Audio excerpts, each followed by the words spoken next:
Habari za muda huu, mpendwa msikilizaji na mtazamaji wetu wa Amani TV Media.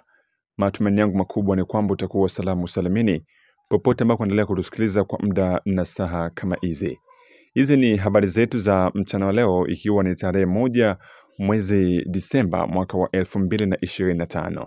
Kama kawaida tuko hapa kuendelea kuletea yote yanayojiri sehemu mbalimbali mashariki mwa DRC, ikiwemo jimboni Kivu Kusini lakini pia jimboni Kivu Kaskazini. Na mchana leo tunayo mengi ya kuweza kukuarifu mpendwa msikilizaji, tukianzia na habari kutoka uko Tubimbi, maeneo ya Mwenga, Walungu, lakini pia tutajielekeza moja kwa moja huko Masisi tupate kuletea yote yanayojiri sehemu mbalimbali.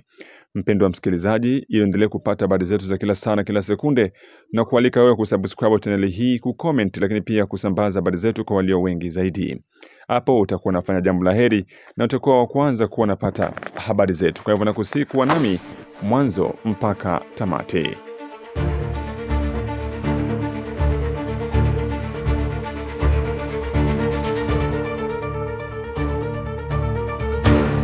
Naam, kama kawaida mpendwa msikilizaji, hiyo jana tarehe 30 kumeripotiwa na makabiliano makali sehemu mbalimbali, na sasa tunakuletea matokeo rasmi ya hali ya maeneo hayo, tukizungumzia maeneo ya Tubimbi, Kilungutwe, Kasika, maeneo ya huko Kabare, lakini pia maeneo mengine.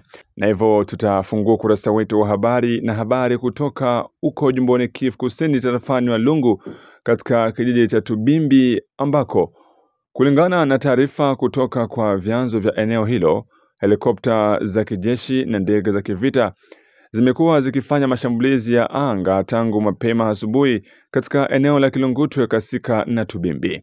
Taarifa hizi zinadaiwa kuwa mashambulizi hayo yalilenga misururu na ngome zinazodaiwa kuwa za waasi wa AFC M23. Helikopta za mashambulizi na ndege za kivita aina Sukhoi 25 zimeripotiwa kushiriki katika operation hizo, zikitoa mashambulizi ya mabomu na risasi kutoka angani. Kwa mujibu wa vyanzo, waasi wanadaiwa kuwa katika hali ngumu kutokana na mashambulizi hayo yaliyotekelezwa na jeshi la taifa FARDC. Taarifa hizo ambazo bado hazijathibitishwa na mamlaka huru zinadai uwepo wa idadi kubwa ya vifo upande wa waasi, ikiwemo maafisa na majeshi wengine wa kawaida. Pale kwa Rizi ukapale kwa Mwilare? Pale kwa Mwilare tu. Sio tu pale kunyumba pale kwetu. Mzee mwenda Shengeko wapi? Leo siko pale kwako. Iko pale kwake na uko pale kwako? Ulishafika hasa pale kubalabala au pale yule ya kwa Kaduro angalie? Nifanya hela. Kwenda angalia tu. Kufika kule lakini ndio alikuwa anaenda na kuambia vitu vilitembea na wapigana kutoka pale, na wale ndio walikufa kwa kamata makamata mitogaro na kupandisha siku hiyo hata walitembea. Walikuwa bangapi? Walikuwa bangapi walikufa? Karibuni dozen hivi na 30 yenyewe kwa blesse. 30 kwa blesse? Aba kukufa ile 30 haikukufa hayo. Ile 25 ndio ile kufa. Ndio kufa. Na wale wiko hasa blesse wiko wapi, hospitali Tubimbi au wapi? Walipandana. Nao walipandana? Maana watu hawiko wanapita pale. Watu hawiko wanapita pale barabara kule kwa Rizi buku. Kule kwa Rizi buku akupite mtu. Akupite mtu na Tubimbi musantre? Musantre yeto kwa nalema. Inalema? Maana wakutoka kusoko biko wanakia pale kwa Musa kwa Pajo. Okay. Na wanakia mnakanjegi? Ndio njia yenyewe iko sawa, ndio iko kama barabara kwa watu yote. Akapita kwa. Na Kayogo nako? Kayogo nako sio kwa nduta chukua tu Kayogo mpaka na kwa machi rozi na ndio kukita huko kote na ndio kwenda kusoko. Hakuna bebiko wanaenda Kilunguto kupita pale tu Kayogo balabala yote kule kwa manuka lenga kwenda Kilungutwe? Hakuna problem. Hizo uko wapi? Mie? Niko tu Bureka.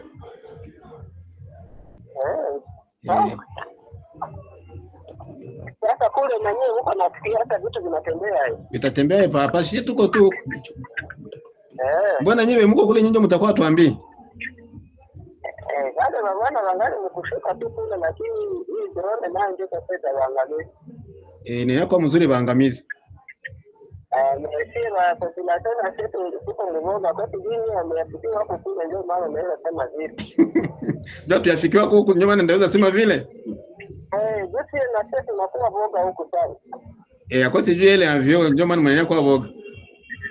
Ndio maana wanaenda kwa huko naona vitu vinaharibika. Sasa wapi na wapi ndio ilipiga pale kwa bizi Bukatu? Unaona vitu nani alikufa? Nani?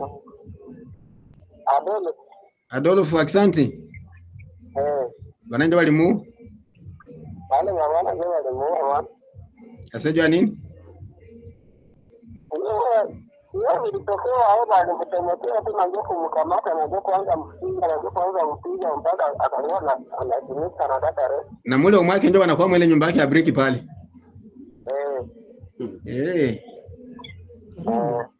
Sawa. Mko mnatuambia vyanzo vya eneo hilo vinaeleza kuwa operesheni za angani zinaendelea huku baadhi ya wahalifu wakiripotiwa kukimbilia katika nyumba za wakaaji kwa kujificha. Wakati huo huo, wazalendo pamoja na jeshi la taifa FARDC wakishirikiana na jeshi la Burundi wameripotiwa kuendesha mashambulizi ya ardhini sambamba na yale ya angani.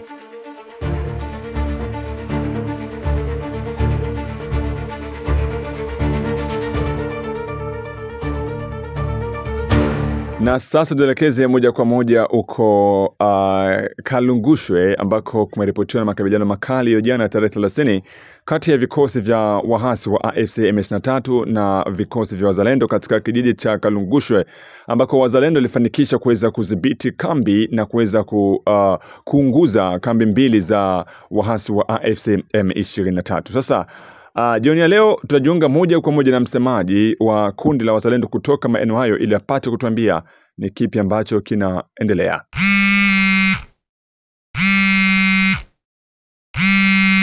Kabla ya kujibu, nataka kujulisha wasikilizaji ya kwamba anayeongea ni msemaji wa wazalendo wa teritwari ya Kabare anayeitwa kwa jina la Observance Abubakari Hindulan Shombo.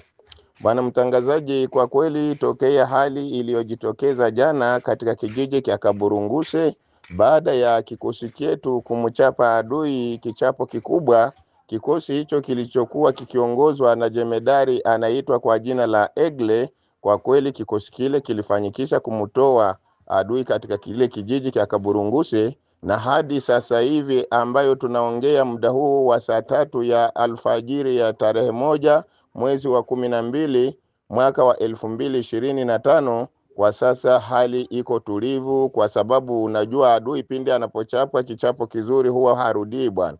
Kwa sababu kabisa jana amechapwa na baada ya kuchapwa ikaonekana akawa amekimbia moja kwa moja, kwa sababu na sehemu ambapo jana alipokuwa amekimbilia jana vijana walimfuatilia, ikaonekana akaenda makundi, na baada ya kwenda makundi adui kabisa kwa hivi hajarudia.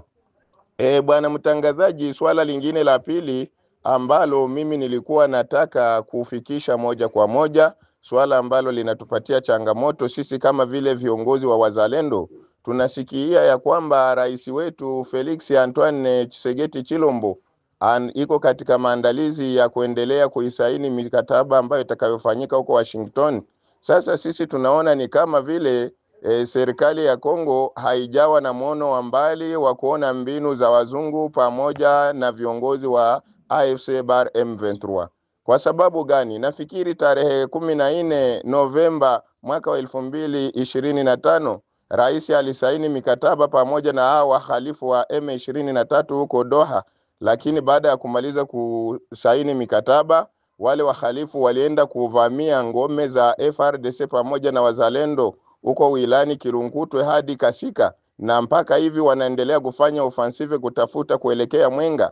Hiyo tarehe 15 au wahalifu walienda tena katika kitongoji cha Maimingi wilani Shabunda na kukiteka, na vile vile wanaendelea kuja kutupiganisha huko Kabare, Katana, Kabamba, Chivanga Mbayu. Sasa pamoja na hiyo yote tunaona ya kwamba rais wetu kwa kuendelea kutegemea mikataba kutokea Washington Doha, hii ni distraction na hii itafikia hatua ya kubalkanize nchi yetu. Sisi kama vile wanajeshi tunajua ya kwamba pindi mnaposainiana mikataba na mwenzako alafu ule mwenzako akakengeuka akaruka mikataba, moja kwa moja mikataba ile inakuwa haina maana, mikataba ile inakuwa haina nguvu. Kwa sababu sio askari wetu ambao walienda kuvamia maeneo ambayo ilikuwa imetekwa na M23, lakini ni M23 ndiye anaendelea kutaka kutudeloje na kushikilia province ya Nord Kivu yote kwa jumla na kushikilia province ya Sud Kivu yote kwa jumla. Kwa hiyo mimi kama vile mwanajeshi naendelea kuwalaumu vile vile wanasiasa wa Kongo, kwa sababu ikiwa sisi tunawachagua wabunge, ikiwa sisi tunawachagua mawaziri, ni kwa kusema waendelee kudefendre patrie bila kuangalia maentere personnel, lakini tunajikuta sekomsi hata wanasiasa wa Kongo wanatafuta tu ni anasa zao kwa kupeleka familia zao Ulaya, Marekani na pengine, kwa sababu tukiangalia tokea wameanza katika kutafuta hizi mikataba za CCLF, M23 ilikuwa ingali Bunagana. Leo tunaangalia M23 imekuwa katika vijiji vya Mwenga, katika vijiji vya Walungu, katika vijiji vya Kabare, lakini bado wanasiasa wetu wako kimya. Ni kwa sababu gani? Wanajua kama vita ndio biashara yao, wapewe pesa lakini raia aendelee kufa. Sasa sisi wazalendo ambao tumekubali kuacha mali zetu, kuacha familia zetu na shughuli zetu, tunaitumikia serikali ya Kongo bila kupewa mshahara, bila kupewa chochote, hata silaha tunajinunulia wenyewe, hata risasi bwana mtangazaji ambazo tunaendelea kupigana nazo Kabare, ni sisi wenyewe ambao tunauzisha mashamba yetu kwa kununua risasi, tunauzisha mbuzi zetu kununua risasi kwa ajili ya kuprotege patrie yetu na kusauvegarder population yetu. Kwa hiyo sisi kama vile wazalendo hatuoni budi ya rais kwenda Washington kuendelea kusaini mikataba, kwa sababu mikataba yenyewe M23 amesha kuivunja, na baada ya kuivunja hatujasikia sanction ambayo imetoka Doha kwa sababu M23 amevunja mikataba. Hatujasikia sanction ambayo iko prononce kutoka Washington. Ni kwa sababu najua huwa wanasiasa wengi wanafikiri ya kwamba kuzungumuza lugha ya Kifaransa ndio kuwa na elimu, lakini sisi kama vile wazalendo tunaona kwamba wakongomani wakienda shule wanaenda kujifunza ndo lugha ya kigeni, lugha ya Kifaransa, na lugha hii kama sisi wazalendo tunaona kuwa ni lugha ya ukoloni. Kwa sababu gani bwana mtangazaji? Mimi kitu ambacho nataka kuzungumuza kama vile msemaji wa wanajeshi wa teritwari ya Kabare wa wazalendo, sisi kwa kweli hatuna faida na hatuone faida katika wanasiasa wa Kongo, kwa sababu imeonyesha moja kwa moja wako kule Kishasa kwa ajili ya kutafuta maslahi yao wenyewe. Kwa sababu raia wa Sud Kivu na Nord Kivu wanauawa mara kwa mara, lakini wanasiasa wetu hawashuki kurudia Sud Kivu kuja kuangalia hali inayoendelea, kwa sababu raia ndiye aliwachagua wao. Pamoja na hiyo yote bwana mtangazaji, sisi mikataba kama vile ya CCLF ni distraction. Wanasiasa hawajaona ni kitu gani kilichosababisha wazungu waangalie namna ya kutupeleka katika hii masuala ya distraction.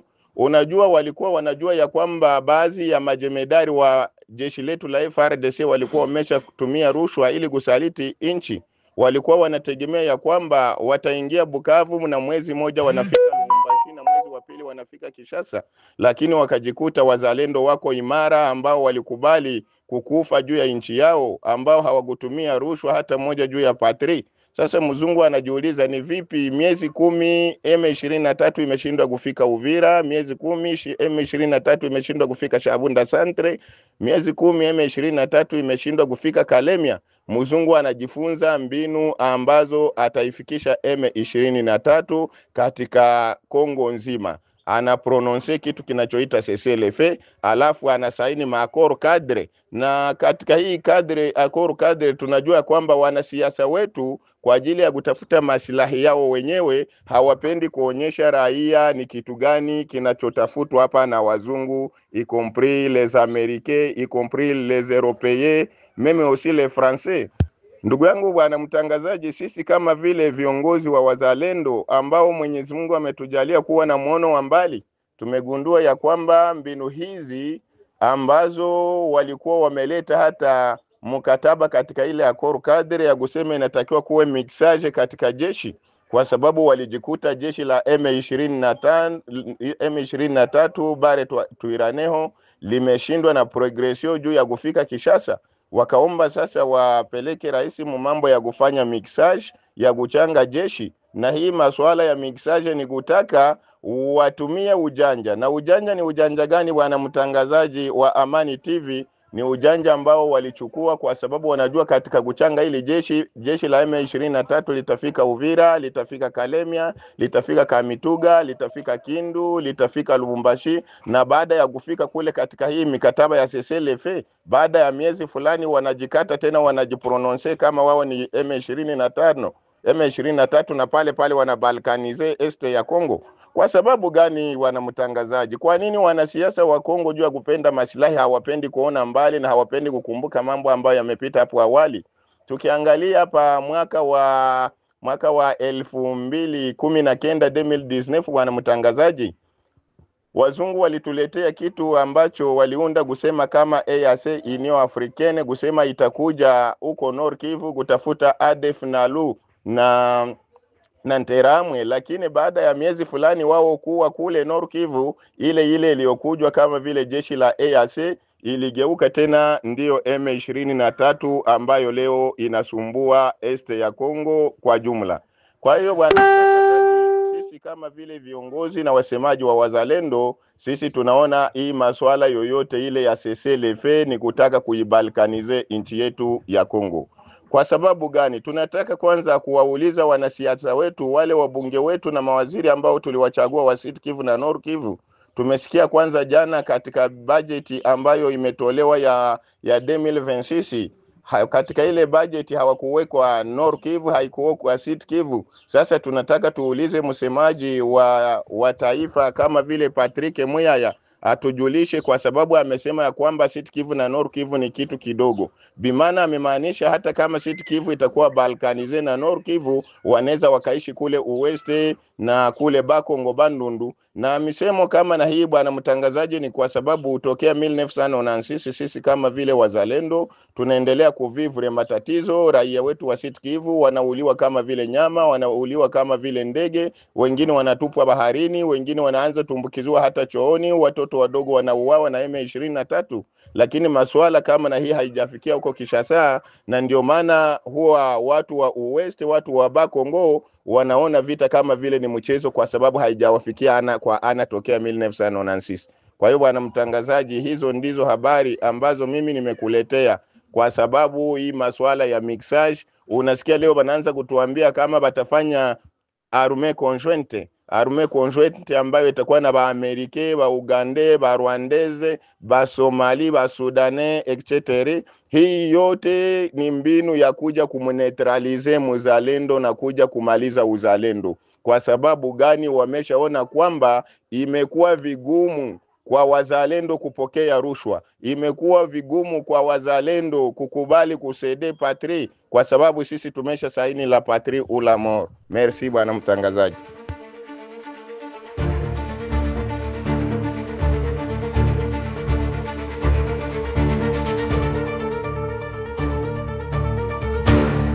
Na mpendwa msikilizaji na mtazamaji wetu, ni hapo ndipo tunaweka nukta katika habari zetu fupi za mchana wa leo tarehe 1 Novemba mwaka wa 2025. Kwa hivyo nakusihi kuwa nasi katika habari zetu tena za hapo baadaye. Asante kwa muda wako. Hii ni Amani TV Media na mimi ni mtangazaji wako Ramsey Ramadhani. Mwisho wa taarifa hii ni mwanzo wa habari zingine. Endelea kukufanyizia heri kwa ajili ya kuhakikisha kwamba unapata habari za ukweli na za uhakika. Kuhusu yote naendelea kujiri sehemu mbalimbali mashariki mwa DRC. Mchana mwema kwa wote ambao wanatufuata katika majira ya mchana, lakini pia jioni njema kwa wale ambao wanatufuata jioni, na asubuhi njema kwa wale ambao wanatufuata asubuhi. Bye bye.